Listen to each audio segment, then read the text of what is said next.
اتفاقات این دوره، انرژی هایی که این دوره حاکمه برای ما، دارم براتون میبینم که خیلی موفقیت خوبی توی مسائل کاری داره نشون میده براتون هست. توی محیط کاریتون خیلی به چشم میایید، حتی یه موفقیتی که ممکنه که یک خیلی غیر منتظره باشه، یک پیشرفت، یک حتی شهرت، به شهرت رسیدن توی محیط کاری براتون دارم میبینم که دارید، که امکانش هست یه سری ها بخوان سد راهتون بشن، جلو راهتون سنگ بندازن. یه سری افرادی که حتی جمعیت زیادی ممکنه باشن.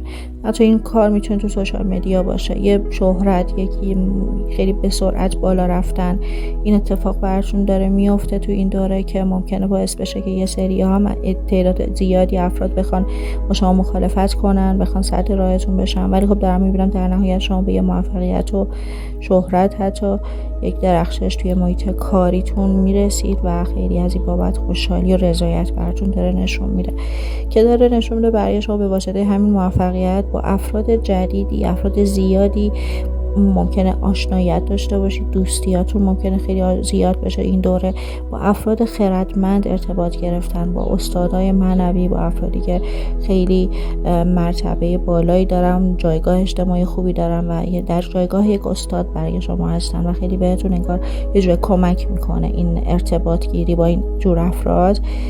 خیلی به مکالمات شما، به ارتباطات اجتماعی شما کمک میکنه و شما رو پیشرفت میده، رو به جلو قدرتمندتر میکنه شما رو در جامعه به واسطه ارتباط و حالا نشست و برخاست با اینجور افراد. برای شما دارم میبینم که ممکنه آموزش های جدیدی رو تصمیم بگیرید، آموزش جدید، دوره جدید به خصوص زبان، یادگیری زبان رو براتون داره نشون میده که امکانش هست داشته باشید. علاقه‌مند میشید به یادگیری زبان، به خصوص برای کسی که تصمیم مهاجرت دارن و حالا توی برنامه هاشون هست این کار. دارم میبینم که یک دوره زبان و حتی مهاجرت کردن رو براتون داره نشون میده که ممکنه خیلی خیلی یه جورایی اتفاق بیفته و حتی خیلی شاید تا الان تصمیمشو نداشته باشید، ولی به یک باره شرایط جوری پیش بیاد که چون برنامه مهاجرت حتی برای یه سریاتون ممکنه یک شانس، یک اقبال خوب که میتونه یه لاتاری باشه، در حد لاتاری براتون اتفاق بیفته. برای شما داره بهتون میگه که ممکنه که برای یه سری خارج شدن یه سری افراد تو زندگیتون براتون شکم درد سر درست میکنه.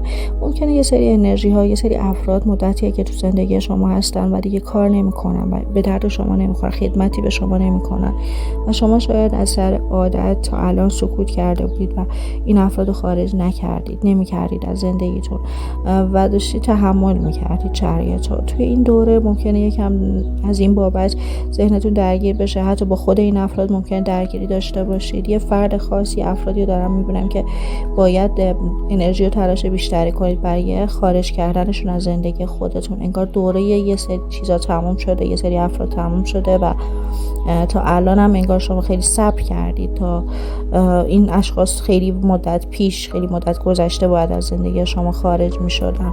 ولی خب تو این دوره ممکنه یکم عصبی بشید، یکم بخواید دیگه خسته بشید، کلافه بشید و با قاطعیت، با جدیت دیگه با این اشخاص، با این موقعیت روبرو بشید و خودتون از اینجا خارجشون کنید.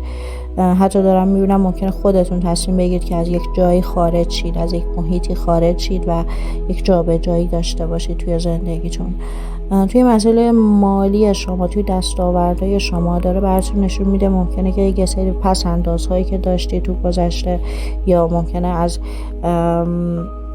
از افراد مسن‌تر زندگیتون مثل مادر بزرگ، مثل پدر، مثل یه چیز ارثیه دارم براتون میبینم. ممکنه که اگه دنبال کارهای ارثیه بودید توی این دوره خیلی فرصت و موقعیت خوبی هست که پیگیری کنید کاراشو، چون که احتمال دریافت یک مبلغ، یک ارثیه براتون هست که یه سرمایه و پس‌انداز خوب براتون میشه. فعلا داره بهتون میگه که سعی کنید اگه پس‌اندازی دارید حفظش کنید و چون که انگار به دردتون میخوره بیشتر با اینکه حفظش کنید. خرج کردن حالا یا جای سرمایه گذاری کردن تو این دوره ممکنه خیلی مناسب شما نباشه. برای شما داره نشون میده که ممکنه که خیلی توی ذهنتون توی مسائل دیگران ممکنه این دوره خیلی از شما انتظارات بالایی داشته باشن، توقعات زیادی داشته باشن و شما توی خدمت رسانی به دیگران بخواید گیر کنید، نتونید مثلا مقابله کنید. خودتون رو دارم میبینم که یکم این روزها ممکنه خیلی انرژی کافی نداشته باشید، کلی کار عقب مونده دارید، از طرف دیگران هم از شما دارن توقع و انتظارات زیادی میکنن و دارم میبینم براتون ممکنه که یک درگیری با مادرتون براتون اتفاق بیفته که توی این درگیری به خاطر یه سری مدیریت یه مسئولیت چیزی و انگار مادرتون به شما میسپاره و شاید شما نتونید توی زمان مناسب انجامش بدید یا حالا به هر طریقی هست یک درگیری با مادر رو براتون دارم میبینم. همینطور یه سری مسئولیت ها ممکنه که برای مادرتون رو دوش شما بیفته، حالا اگه بیمارن اگه ممکنه کاراشون شما مجبور بشید انجام بدید که دارم میبینم یه همچین اتفاقاتی رو تجربه میکنید. شما خیلی ذهنن ممکنه که خیلی طلب آرامش کنید، دلتون بخواد آرامش داشته باشید، ولی تا یکم آروم میشه شرایط یه اتفاق میفته مثل بمب ذهن شما رو به هم میریزه. انگار شرایط انرژی ها نمیذارن، محیط اطراف حرفایی که توی گوشتون میزنن اطرافیان نمیذارن که شما لحظه آرامش داشته باشید و انگار مثل بمب ساعتی شده کارا و شرایط زندگیتون. هر لحظه باید امکان اینو بدید که یه اتفاق بیفته و همه چیز برنامه بخواد خراب بشه. پس آمادگی هر چیزی رو توی این دوره داشته باشید. هر اتفاقی خیلی نباید این دوره خوشبینانه با انرژی خیلی مثبت پیش برید. ممکنه که یعنی آمادگیشو باید داشته باشید. نمیخواد حالا افکار منفی به ذهنتون راه بدید، ولی خودتون آماده کنید برای یه سری درگیری ها. ممکنه افرادی بخوان تو روتون بیستن، باهاتون مخالفت کنن و شما باید از حق خودتون دفاع کنید و یه سری حد و مرزها رو برای خودتون مشخص کنید. اگر در مورد سلامتی فردی نگرانی داشتید، مشکلات ذهنی، مشکلات روحی یا حتی بیش‌فعالی، ADHD، اگه همچین مشکلاتی داشتید دارم میبینم که ممکنه توی این دوره یکم اوج بگیره، یکم زیاد بشه. حالا خودتون یا اگه فردی اطرافتون این مشکل داره شاید یکم رفت و آمد به دکتر و حالا یه همچین شرایطی رو بخواید تجربه کنید. داره براتون میگه که شما توی این دوره خیلی ممکنه که ذهنتون درگیر گذشته بشه. ذهنتون درگیر افراد و مسائل احساسی هست که در گذشته شما بودن. خیلی شما رو یادآوری میشه گذشته براتون، شما رو میبرن به گذشته، یه افکاری، یه انرژی هایی. دلتون نمیخواد انگار کنده بشید از یه چیزی، یک موقعیتی، یا انگار حرفایی پیش میاد، چیزایی میبینید که مدام داره شما رو یادآوری میکنه به شما گذشته رو و شما با خودتون میگه چقدر روزا خوب بود. دلتنگ ممکنه بشید و یکم داره بهتون میگه که این قضیه رو کنترل کنید، چون که ممکنه یه جورایی انگار وهم و خیاله، چیزی انگار تو این دوره واقعی نیست. خیلی حتی احساسات خیلی واقعی نیستن، خیلی پایدار و با ثبات ممکنه نباشن. این احساسات مدام در حال فراز و نشیب هستن که با خودتون باید صادق باشید توی این دوره. شما خیلی ممکنه تو مسائل اگه درگیری کارهای ارث و میراث داشتید، اگه درگیری با خانواده داشتید، ممکنه که یکم کند پیش بره، یکم انگار بزرگترها، افراد با سن بالاتر خیلی میخوان ریاست کنن و شما انگار خیلی حساس تر هستید تو این دوره، روحیه حساس تری دارید و ممکنه حتی مجبور بشید که یه سری دروغ‌های مصلحتی بگید یا فردی خیلی دروغ‌های مصلحتی ممکنه تو این دوره بهتون بگه. حقیقت راستگویی فردی زیر سوال میره برای شما و شما متوجه این موضوع میشید. شخصیت منفعت طلبی رو داره اینجا نشون میده. فردی که خیلی توی ذهن خودش هست، خیلی ممکنه که مراقب باشید رویا بهتون نفروشن، مراقب باشید که افرادی یا فرد خاصی به شما رویا نفروشه، با شما با وعده وعیدهای آینده شما رو تحریک نکنه به رفتن به سمت مسیری. منطقی تر فکر کنید، منطقی تر تصمیم بگیرید که البته تو این دوره بهتره که تصمیم گیری نداشته باشید، چون که میگم مسائل احساسات خیلی واقعی نیستن. خیلی باثبات نیستن. خب داره براتون میگه که شما توی این دوره دیگه چی، بذارید ببینم این قسمت رو نابمشار. خب انرژی این دوره برای شما، خب به خود شما، شخصیتتون، انرژی درونیتون دارم میبینم که خیلی ممکنه جذابیتتون بالا بره، جذابیت ظاهریتون به خصوص خیلی بالا میره در مقابل دیگران. خیلی وجه خوبی از خودتون نشون میدید، حتی ممکنه که بریز به پاشای زیادی بخواید بکنید، ولخرجی کنید، حتی ممکنه یه سرتون انرژی خود نمایی براتون پیش بیاد، دلتون بخواد حالا یهویی در مقابل افرادی مجبور بشید، حالا مجبور بشید که نه، خودتون دلتون میخواد یه خرج زیادی بکنید که داره بهتون میگه که کنترل شده پیش برید تا بعدش پشیمون نشید.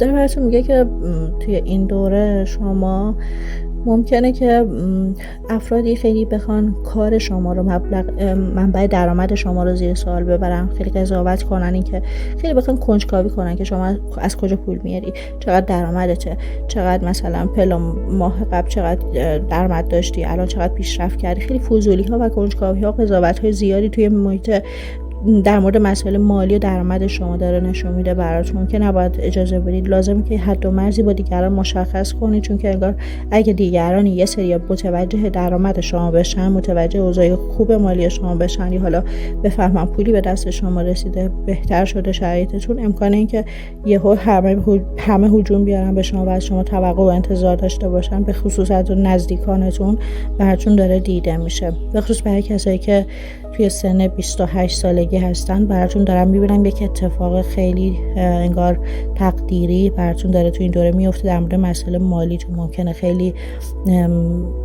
یک چیز خیلی بزرگ، یک چیزی که حتی شاید به گوش خیلی ها برسه، یک موفقیت، یک پولی که از جایی به دستتون میرسه، یک رابطه‌ای مربوط به زندگی گذشته، یک ارتباطی به تناسختون داره، به تناسخ‌های گذشته که به انگار یک کارمایی هست، کارمای مثبت هست البته، که به شما یک پاداش میده توی این دوره و یک خوشحالی از بابت این مسئله دارید شما حتما. دیگه دارم براتون میبینم که توی این دوره ممکنه که شما یه سری اتفاقات غیرمنتظره، یه سری اتفاقات غیرمنتظره توی چارچوب خونه و زندگیتون براتون بخواد بیفته، مسائلی که انگار حواستون بهشون نبوده و مدت طولانی بوده که بی توجه بودید نسبت بهش، فکر می‌کردید داستان درست نمیشه، فکر می‌کردید مشکلی براش پیش نمیاد. میتونه یه بازسازی خونه باشه، میتونه یه مشکل مثلا توی ساختمانتون یه مشکلی باشه و شما مدتی بوده بهش بی توجه بودید. تو این دوره ممکنه خرابی اینجوری اتفاق بیفته و شما یه هزینه بکنید برای بازسازی ملکتون و خونتون. شما توی این دوره توی ارتباطاتتون با خواهر، برادر، با افرادی که باهاشون کار میکنید خیلی پرقدرت تر ظاهر میشید، خیلی ریاست طلب تر میشید. حتی ممکنه ریاست یک جایی به شما بسپارن، ریاست یک پروژه یا مسئولیت یک پروژه به شما بسپارن و شما هم به بهترین شکل از پسش برمیایید. البته لازمه که یکم بیش از گذشته براش تلاش بکنید، یکم تلاش بیشتری لازم داره تا موفقیتی که میخواید به دست بیارید. نگرانی در مورد محیط کاریتون، تو محیط کاریتون ممکنه یکم توی ذهن خودتون باشید، یا حتی برای کسایی که کارشون با ذهن ارتباط داره، کارشون یه جورایی به تمرکزشون ارتباط داره، دارم میبینم خیلی ممکنه که عدم تمرکز داشته باشید و این یکم شما رو اذیت کنه. باید تو این دوره کار کنید روی آرامش درونیتون، به خصوص توی محیط کاریتون. تمرکزتون رو بذارید روی کارتون، روی فقط خودتون و کار خودتون. ممکنه دیگرانی بخوان ذهنتون رو درگیر کنن. تو این دوره خیلی مهمه که شما ذهنتون در آرامش و تمرکز باشه برای نتایج بهتری دریافت کردن. کسایی که تصمیم داشتن که آرزویی داشتید، یه خواسته ای داشتید که طولانی مدت دلتون میخواسته که انجام بشه، ممکنه که توی این دوره یکم یه جورایی کلافه بشید از اینکه خیلی انتظار کشیدم، چرا نمیاد، چرا نتیجهش نمیاد. اگه مثلا درخواست ویزا داده بودید، می‌خواستید مهاجرت کنید، یه نتیجه می‌خواستید دریافت کنید، ممکنه یکم کند پیش بره، یکم بیشتر از اون چیزی که فکر می‌کنید طول بکشه این قضیه، ولی خب در نهایت به دستتون میرسه. فکر می‌کنم یک مدرکی باشه که به دستتون میرسه، ولی با کم تأخیر. برای شما داره نشون میده که در در تیر ماه برای شما ممکنه که یه سری اتفاقاتی بیفته در مورد مشکلات و مسائل قانونیتون. توی مسائل قانونی شما توی تیر ماه یک نتیجه خوبی قراره دریافت کنید. برای عده‌ای از شما هم ممکنه که توی تیر ماه یک امضا باید بزنید، یک سندی رو باید به نامتون بزنید، شما باید امضا کنید، بفروشید، که داره بهتون میگه مراقب باشید این سندی که امضا میکنید بیشتر در موردش فکر کنید، بیشتر تحقیق کنید، خیلی سریع قبول نکنید، خیلی سریع نپذیرید. همینطور مسئله آخری که بخوام بهتون بگم اینجا داره اشاره میکنه، شما خیلی ممکنه که دوستی ها و روابط مختلف با افرادی که یه سریاشون خیلی انگار از شما سنشون کمتره و عده‌ای هم خیلی برعکس سنشون بالاتره، مثل یک استاد هستن برای شما. ارتباط گرفتن با اینجور افراد براتون داره نشون میده که تو این دوره اتفاق میفته که هر دوش هم به شما سود و منفعت میده. هر دوی این موقعیت ها یه جورایی به نفع شما هست و ازشون امتناع نکنید. چون که دارم میبینم که مثلا اونایی که سنشون کمتره، فردی که سنش کمتره آدم باهوشی، آدم ایده پردازی، انرژی بالایی داره، انرژی مثبت بالایی داره و به شما این انرژی مثبتش رو انتقال میده و ارتباط گرفتن باهاش یه جور به شما انگیزه بیشتر و ایده های بیشتری میده. اون فردی که بالا سنش خیلی بالاتره، به جوری استاده، خب به شما یه جور خیرتمندی میده، نشست و برخاست باهاش به شما یک جایگاه اجتماعی خوبی میده و اطلاعات و دستاوردهای زیادی رو میتونه به شما آموزش بده و یاد بده یه جورایی. خب این انرژی بود که توی این دوره براتون دیدم. امیدوارم مفید باشه. لطفا نظراتتون رو بهم بگید. اگه جالب بود، دوست داشتید بیشتر ادامه بدم براتون، از این ویدیو بیشتر بذارم. مرسی از حمایتتون. لایک یادتون نره. تا یک ویدیو دیگه، خدا نگهدار.